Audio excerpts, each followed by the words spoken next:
కట్టుకున్నవాడే కాలయముడయ్యాడు. భార్యాభర్తల మధ్య చిన్నపాటి తగాదాలు హత్యకు దారితీశాయి. భార్య తనకే ఎదురు చెబుతోందని భావించిన భర్త కత్తితో భార్య సాయిలక్ష్మి మెడపై కోసి హతమార్చాడు. ఈ ఘటన కొయ్యలగూడ మండలం రామానుజపురంలో జరిగింది. సాయిలక్ష్మి, రాజనాల సూర్యచంద్రం భార్యాభర్తలు. వీరి మధ్య తరచూ వివాదాలు జరుగుతున్నాయి. ఈ క్రమంలోనే జరిగిన వివాదానికి రాజనాల ఆగ్రహానికి లోనయ్యాడు. కత్తితో భార్య సాయిలక్ష్మిని హతమార్చాడు.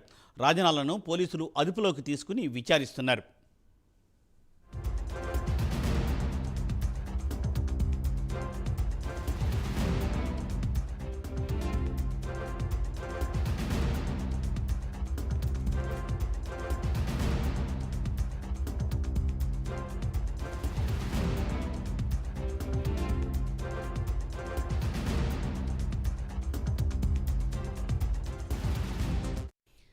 భార్యాభర్తల మధ్య చిన్నపాటి తగాదాలు హత్యకు దారితీశాయి.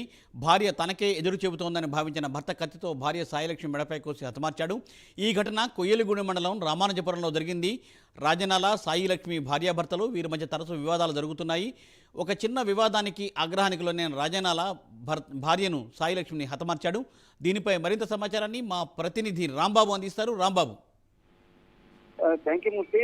ఈ పశ్చిమ గోదావరి జిల్లా కొయ్యలగూడెం మండలం రామాంజీపురంలో భార్యను పట్టపక్కలే కత్తితో కిరాతకంగా నరికి చంపాడు భర్త రాజనాల సూర్యచంద్రం. అయితే భార్య సాయిలక్ష్మికి అదే రకంగా సూర్యచంద్రానికి కొంతకాలంగా 11 సంవత్సరాల క్రితం పెళ్లి అయిన తర్వాత కొంతకాలం సజావుగానే కాపురం సాగిన పరిస్థితి. తర్వాత నుంచి వీరికి ఇద్దరు మగపిల్లలు కూడా జన్మించారు. అయినప్పుడు కూడా పిల్లలు పుట్టి పెరుగుతున్నప్పుడు కూడా వీళ్ళ మధ్యలో అయితే సఖ్యత లేదు. చాలా కాలంగా వీరి మధ్యన గొడవలు జరుగుతున్నాయి. కుటుంబ తగాదాల నేపథ్యంలో ఏదైతే పుట్టిల్లైన తడికిల్పూడి పోలీస్ స్టేషన్ లో ఎవరైతే మృతురాలు సాయిలక్ష్మి గతంలో పోలీస్ స్టేషన్ లో భర్త పైన ఫిర్యాదు చేసింది. వాళ్ళు అక్కడ కౌన్సిలింగ్ ఇవ్వడం జరిగింది. అలాగే కొద్ది రోజుల క్రితం కొయ్యలగూడెం పోలీస్ స్టేషన్ లో కూడా అత్తగారింటి దగ్గర ఉన్న కొయ్యలగూడెం భర్త ఊరైన కొయ్యలగూడెం పోలీస్ స్టేషన్ లో కూడా ఫిర్యాదు చేసింది. అయితే భర్త ఒకటే చెప్తున్నాడు, నా భార్య సాయిలక్ష్మి నన్ను తరచూ అనుమానిస్తుంది, ఎక్కడికి వెళ్ళనివ్వట్లేదు.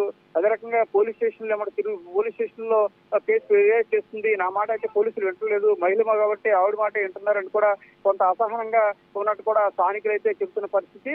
కొద్ది రోజుల క్రితం ఏలూరులో ప్రజావాణిలో కూడా ఇదే విషయం గురించి భార్య పైన ఎవరైతే హత్య చేసిన భర్త ఉన్నాడో అతనే ఫిర్యాదు చేసిన పరిస్థితి. భార్య పోలీస్ స్టేషన్ లో తరచూ కంప్లైంట్ పెడుతుంది, నాకు ఇబ్బంది కలుగుతుందంటూ కూడా ఫిర్యాదు చేశాడు. ఇదే నేపథ్యంలో భార్య పైన కోపంతో ఏం చేయాలో తెలియక పోలీస్ స్టేషన్ లో ఆ మహిళ కాబట్టి ఆ మాట వింటున్నారనే అక్కసుతో కొద్దిసేపటి క్రితం ఇంట్లో నుంచి బయటకు వచ్చిన భార్యను అతి కిరాతకంగా ఇంటి ముందే నరికి అక్కడే కూర్చున్నాడు. తర్వాత పోలీసులు వచ్చి అతను అయితే అదుపులో తీసుకున్న పరిస్థితి ఉంది. మొత్తం మీద భార్యను కిరాతకంగా చంపడం అనేది రామానుజపురంలో సంచలనం కలిగించని కూడా చెప్పుకోవచ్చు.